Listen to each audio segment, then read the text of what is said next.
Hi, I'm Daisy, Hi, I'm David. and we're the MSA Crusaders. Welcome, listeners, to MSA Crusaders, our first podcast, MSA Uncovered. Our podcast, Daisy and myself, David, is dedicated to those who have or have had and the caregivers of multiple system atrophy, otherwise known as MSA. A few things we want to talk about. First, we created a podcast together to bring awareness, excitement, and educational value to a very, very rare and uh, unfortunate disease of multiple system atrophy. So, in our first podcast, we're going to talk about quite a few things. And number one, we're going to talk about ourselves. So, Daisy, would you like to introduce yourself and tell us about yourself and your connection to MSA? Sure, I'll be happy to, David. I am 50 years old. I'm from Texas, East Texas. I used to work in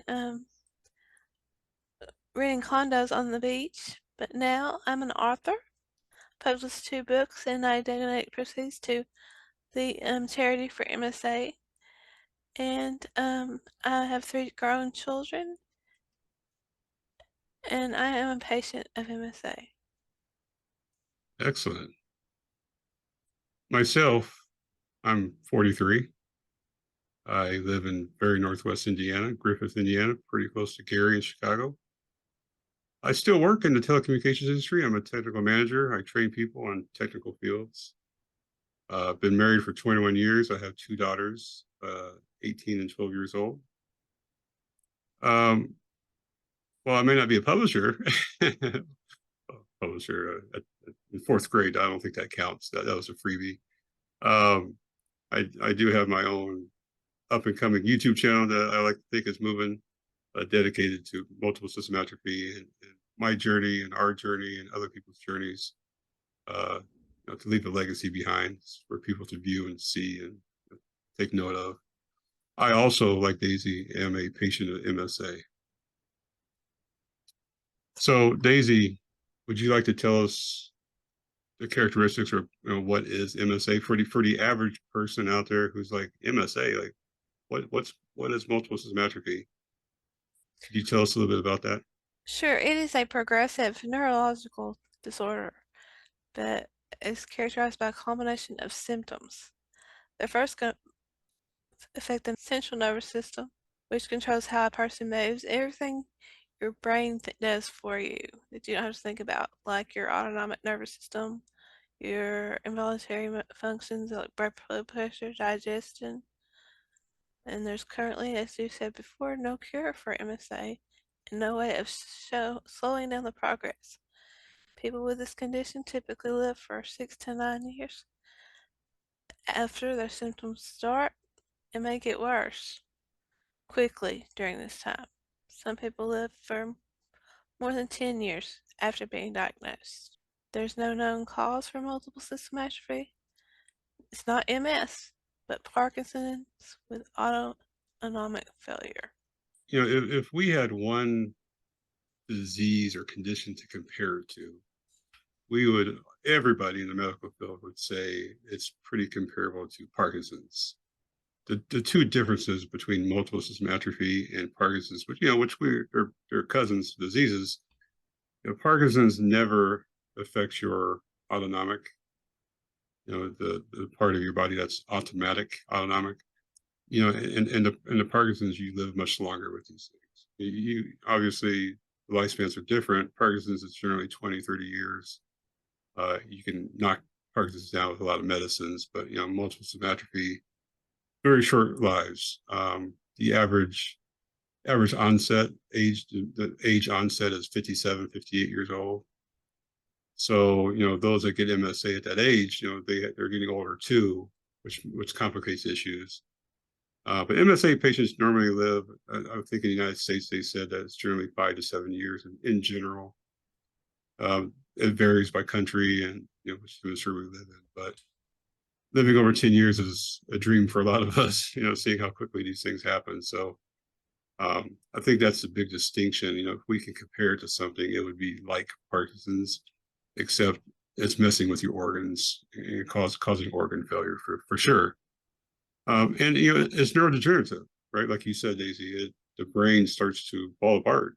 Parts of the brain stop working, and as we'll talk about in other episodes, in conjunction with the spinal cord and the central nervous system, they stops communicating signals, which is why part of our organs fail, and our nerves, the involuntary movements for sure, right? Yeah. Very very well. Uh, Anything to add on that? Um, Well, and I'll ask you because there's two main types of MSA. There's two main types, right? I mean, there's technically three. Let's not confuse people on the first visit, the first podcast. Uh, there's a third one that's just incorporated into the common two, and otherwise known as MSAP and MSAC. So P is for Parkinsonisms, behaviors like Parkinson's, and the C is for cerebellar. Cerebellar is really important for, like, when you drink too much liquor, it affects your cerebellar. It's the cerebellar toxin, makes you walk drunk and talk for drunk, stuff like that, right? yeah, and they merge, and you do end up with both of them. I'm glad you said that. Mine actually started off, which we'll talk in a second. Mine started off as more P, more Parkinson's, and now it's morphing into the C version, which is very rare. I was like, oh, well, at least I won't have to worry about the C, but now here comes the C version. There we Mine go, too. right? Mine So, too. so you see, there's different symptoms of each of those. Did you want to expand upon on a few of those? So P is slowness of movement. You have muscle rigidity, posture instability, tremors, difficulty with coordination and balance. In C, your cerebellar is poor coordination and balance, jerky or unsteady movements, an abnormal gait, characterized by a wide-based shuffling walk, speech abnormalities, as slurred speech or dysarthria, is that how you say that? It's R3. Yeah, yeah, that's a tongue twister. Absolutely. And difficulty with fine motor skills such as writing or buttoning clothes. And I have all of the above. Every one of them. Every one of them. Wow. Yeah, I'm looking at a list here, and I would say I absolutely have all of those too, under MSAP and MSAC. And then to make things worse, Daisy, we get worse. We get autonomic symptoms, and then Yeah, some other ones. So tell us about those other ones. those are Hmm. orthostatic hypertension though. Urinary problems, sexual dysfunction, constipation, and sweating abnormalities. Right, right, All the and above again. all of them. I don't think I have. My sweating is off and on. Constipation. I'm glad I don't have that yet. I have the opposite, believe it or not. That's which can happen. The top three, yeah, absolutely. And then what are these other issues that are part of the autonomic that the brain controls that we might have? Sleep disturbances, speech and swallowing difficulties, respiratory problems, and cognitive psychiatric changes. Now, I had my speech therapist here today. We did a swallow study not too long ago, and there were some little irregularities with that. So we talked about how to strengthen the tongue muscles to help you with your swallowing. So that's what we're working on now. As far as the urinary problems, I have a subpubic catheter. Now, some people may not know what that is, but it's surgically implanted catheter directly into your abdomen. Is it painful? It was, Is it especially when I had to have it redone. right? And we'll talk about that too. That's part of one of the other segments where the issues, the problems we have with having MSA, right? So Right. a couple other features, and then we'll get into more personal uh, criteria here. So MSA is rare. It is it's very rare. It is from my research, my googling and everything in between. They tell us it's the second rarest neurodegenerative disease of them all. Now, I'm not going to say it's the second rarest disease. That would be false. But of all the family of neurodegenerative diseases, it is the second rarest. And how rare? Well, up to 15,000 people in America, United States of America, get this every year. So worldwide, that number is 300,000. I was told of uh, it's so rare. They tell you you will never meet somebody in person with MSA. Now, obviously, if you're looking at social media and you actually are trying to find somebody, you'll meet them in person. Probably like Daisy and I will be doing pretty soon. But if you're not, unknowingly, you would never meet somebody with MSA in your lifespan. But pretty interesting. And then Daisy talked about earlier about the differences between MSAP and MSAC. You know, MSAP Parkinsonism version is mainly in the Western Hemisphere, so well, North America, South America, and Western Europe. And MSAC is mainly in Asia, Africa, subcontinent, Australia, things like that. So why are they differently in different hemispheres like that? That's a great conversation to have. But it is amazing that most MSAP people that are shaking tremors and things are in the Western Hemisphere, and those that are walking drunk, talking drunk, or the C version is over in Asia, things like that. So now there are different. We'll get into personal stories. And I just want to say the stages. So as we speak about our personal stories, which Daisy will lead us in a second, there are different stages for MSA. The problem with MSA is that it's never the same for everybody. My stages, my progression is not the same as Daisy's, and Daisy's is not the same as mine. It might be close, but they're very different. So in general, in the first 3 years of having this, you'll have everything from a sexual dysfunction to urinary issues, sleeping disorders, blood pressure issues, walking issues, Parkinsonism, shaking, tremor issues, drunken issues, autonomic failure, and um, pyramidal signs. So a bunch of things happen in 3 years, typically for most people.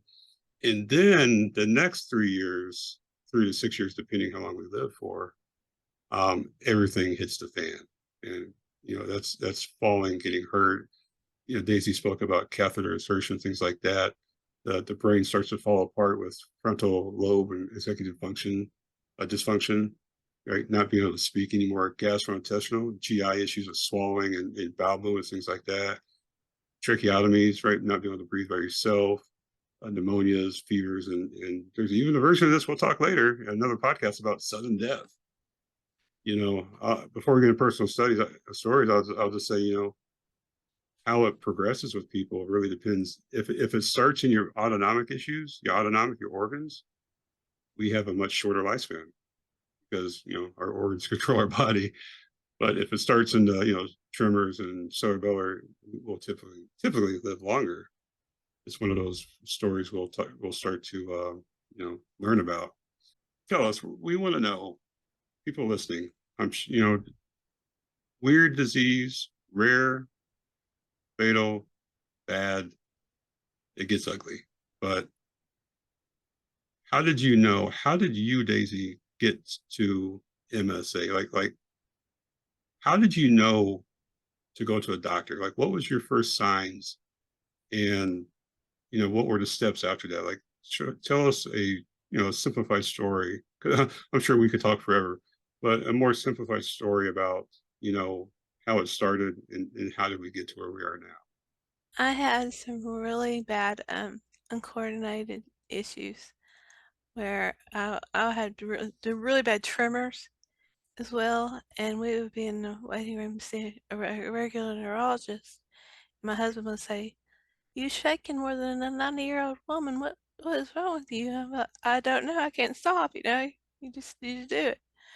And the first neurologist, he diagnosed me with Parkinson's. And I was doing diagnosed as Parkinson's for a couple of years. They tried different medications. That didn't work. It just made me sick. And then I got sent to a movement disorder specialist. That's the one you have to go to in order to get diagnosed correctly. Why is that? He just looked at me 5 minutes and he said, "You have MSA." I Mm. said, "What is that? Can you fix me?" He said, "No, I'm sorry, but there's no cure for MSA." And so then I started doing research. Wow. So your symptoms started with shaking. Yes, shaking and tripping over my feet. Okay. Yes, that's interesting. Now how long have you had symptoms for? Since the end of 2018, so probably about November of 2018, almost 5 years. 5 years. Wow. I'm getting up there to that window. Are you able to move, walk around freely? No, So you I need use assistance, assistance. Either my husband helps me, I use a walker, or I'm in a wheelchair most of the time. but you have a dedicated caregiver. I do 100%. He had to quit his job and take care of me. Does he always show up on time and do his job? Yeah. And then I have two caretakers that work part-time to give him a Okay. break during the week. Uh, What about that's you, David? that's nice. So I've had mine. Mine is simple. So mine was started 2.5 years ago. Maybe before that, if we tie in some other symptoms, but 2.5 years ago, I noticed my legs weren't moving properly. They were a step behind, a split second. And it started on both feet, both legs at the same time. I went to a doctor. I ignored that for about a 3/4 of a year. Then my hands got the same way. They started feeling swollen, stiff, rigid. I couldn't move them like I normally would in both hands. Again, not one sided, but both of them. I go to a doctor. They send me to a rheumatoid arthritis doctor. They said, "Well, maybe you have RA," and I test negative for it, but they gave me medicine because you never know. Um, so I take all these medicines, and come to find out, that's not it. I go to neurologists; they have no idea, and they said because of the onset, it can't be something normal. It can't be RA. So they send me to a movement neurologist for disorders. And like you said, in an instant, after 20 minutes of talking, she first thing she said was MSA, and she says she knows because of the onset and how it started, which is really key because Parkinson's always starts in one side of the body, always. And MSA always starts in both sides of the body. Whatever the feature is, it's always bilateral. So she knew what to look for, and I was thankful. I've had it for 2.5 years, maybe up to 5. If I count some other symptoms that I don't want to, but definitely 2.5, 2 3/4 years, and I'm still working, still pretty my old self. I don't do the things I used to, sports, and I don't go to the gym too much and run and basketball. But I'm still working mainly from home, and I can still do things, but it's incredibly hard, which obviously we'll talk about a lot more. How do you feel, right? So, what are the emotional impacts on not only yourself but caregivers and family as far as having something like this with MSA? I always feel like such a burden. It's very hard to lose your independence. Very depressing. Yeah, because you probably have to rely on other people for for everything almost, I imagine, right? Yeah, almost everything. Almost. I'll say that's one thing I'm getting used to. My wife has to drive more and more, and they help button shirts and things like that. I haven't progressed. I haven't had it that long, but it's interesting having to rely on other people for simple things. Wash your back and cut some steak from time to time, cut some food on your plate, things like that. It is depressing having to rely on other people for things that you definitely done before, right? Yeah, Especially somebody like myself, sports and athletic, and just it's not normal for especially for a man and a husband. Like, hey, can you help me? It goes against what a lot of men and husbands believe, macho and stuff like that. But it's love. It happens, and that's what wives and husbands and families for. They're there to help you through thick and thin. I will. really Oh yeah, hurts your pride. yeah. Amen. It sure does. Um, so we talked about. We'll take about another 5 minutes here, but we talked about symptoms you have. So you mentioned a whole bunch of symptoms we in general about the MSA, but if you could say maybe the most severe symptoms that you have um, because of MSA, what would those be? Right now, that would be my bladder constipation. right? So it affects autonomic and bladder. Like what you're saying is you can't control bladder, bowel and bladder movements, probably, right? Right. The bladder started out as urgency, and then it started to retention, and then I just couldn't go without being cath. So I went with the catheter catheter Hmm. because it's less UTIs. There you go. Yeah, we'll talk about that too some other time. But I had a UTI, kidney infection. They thought it was UTI kidney. It about killed me, right? Yeah, I have the urgency and incontinence too. I'm still able to control it for the most part. I'm not gonna lie about that. I'd say my biggest issues would be my slurring of speech that's gone down a lot. My walking is absolutely horrible. Um, and the balance issues. My muscles are the tightest things I've ever had on this earth. So you know, we all have cognitive issues that progress with this too. So it is pretty interesting how everybody has different issues with it. I tell you, I do be punching in my sleep though. My sleep just my wife has learned to go to Poor the other side of wife. the bed. Yeah, I got some videos to show you where when I start speaking in my sleep, she goes to the other side because after I speak in my sleep, I start punching and kicking and Uh-oh. running. Yeah, that's a weird sensation having to do that. Yeah, I forgot about that. One of the my first symptoms was like Charlie horses in my neck. Hmm. Very, Yeah, very painful. yeah, postural instability, I think they call it stuff like that. And Um, then I would punch my husband too. you probably deserve to die, I imagine. Yeah, Uh-huh. just like my wife. No, just kidding, just kidding. Um, so there's different types of care we have, right? What type of care do you get on a regular basis? I have an occupational therapist that comes to my home.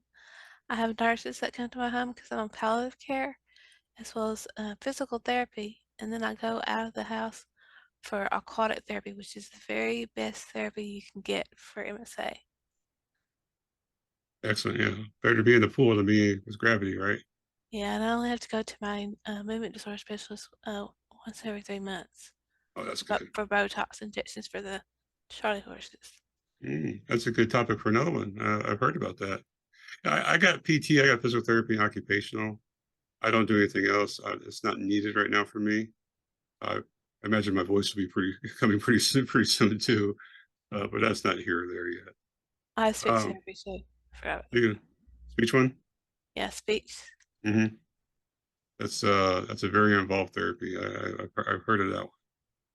So Daisy, there's a few things as far as initiatives and campaigns that are going on about MSA. What are these things? Tell me about them. Well, for one, there are clinical trials, Hmm. and then you can always go to websites for more information, like defeatmsa.org for one. Defeatmsa.org. What info do they have on the defeatmsa.org? They have the worldwide websites where you can find information about progression, percentages,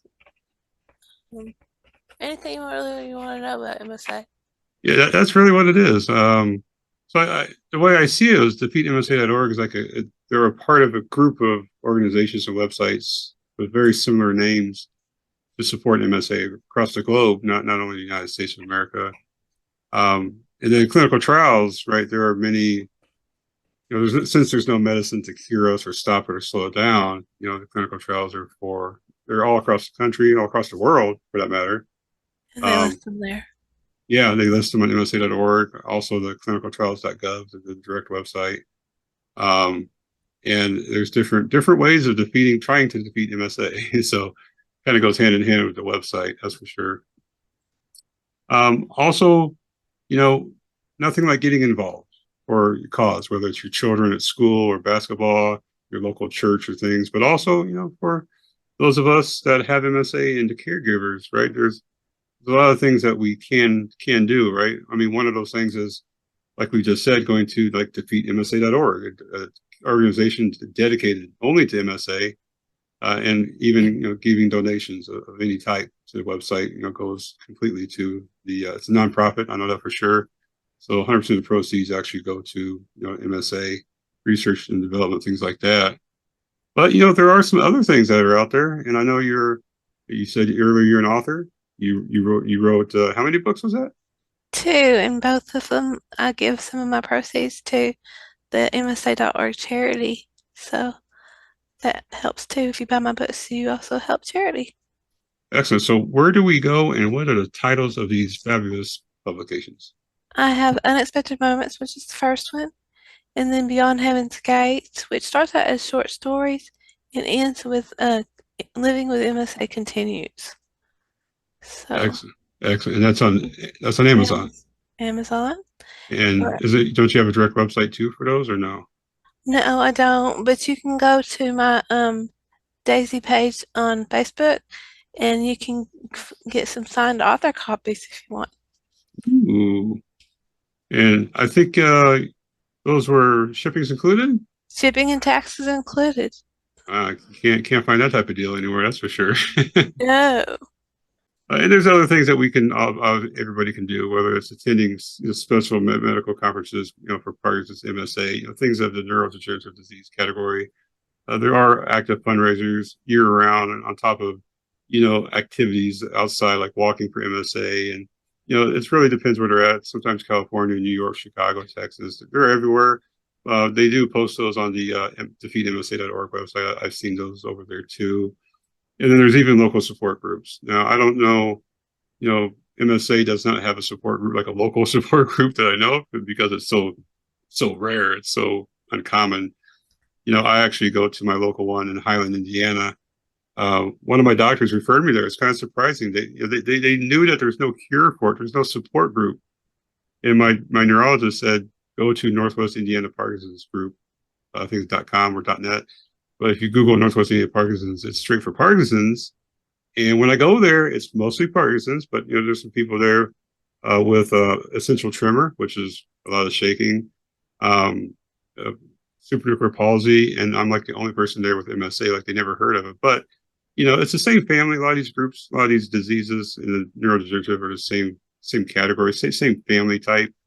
So going to a Parkinson's group is definitely better than nothing. That's for sure. And I can tell you, I've had nothing but the best experiences, kindest of souls over there, including the medical and the persons themselves. So, definitely reach out for local. And I know on defeatmsa.org, they have a list of brochures and documents and flyers, and even a list of local support groups for And MSA. you can also find really good support groups on Facebook. There's little Facebook. chats and stuff you can go into with other MSA patients. Yeah, that's true. I'm glad you said that. I like you probably before. You're much more into the social media, having this longer than I did for sure.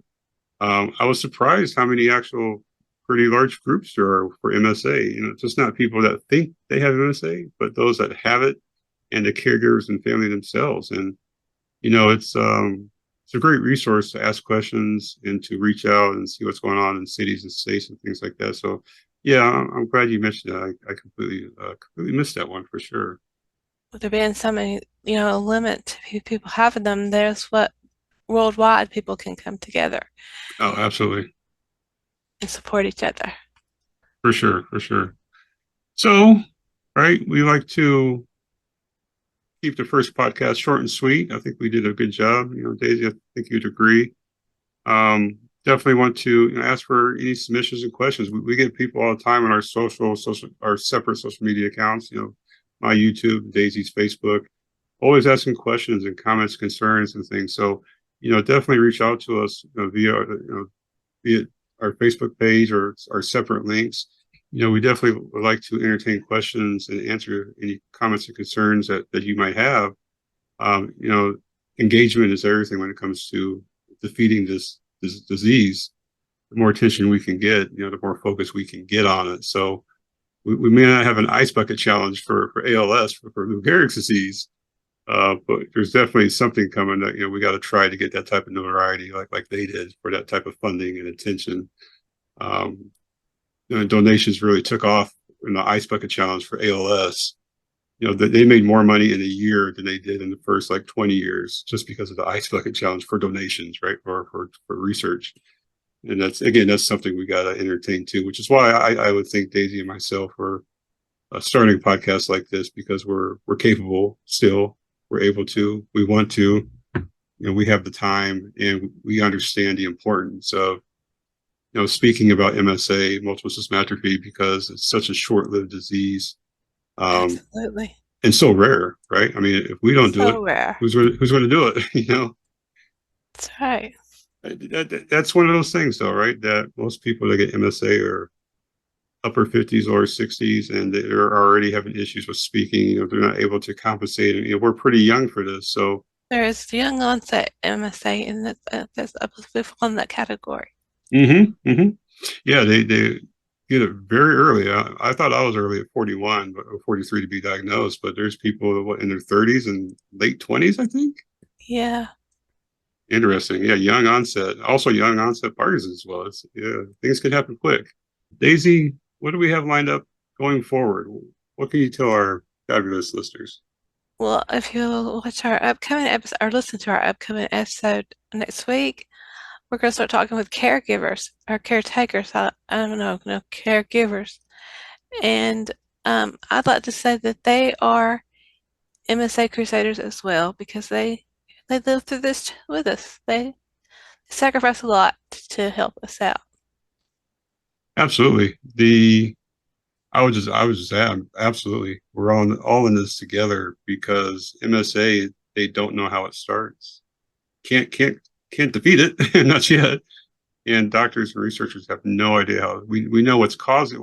We know the mechanism, misfolding protein, but we don't know how it starts. So you know we might have had to worry about diabetes running in our genes, or maybe even cancer running in the genes, or things like that.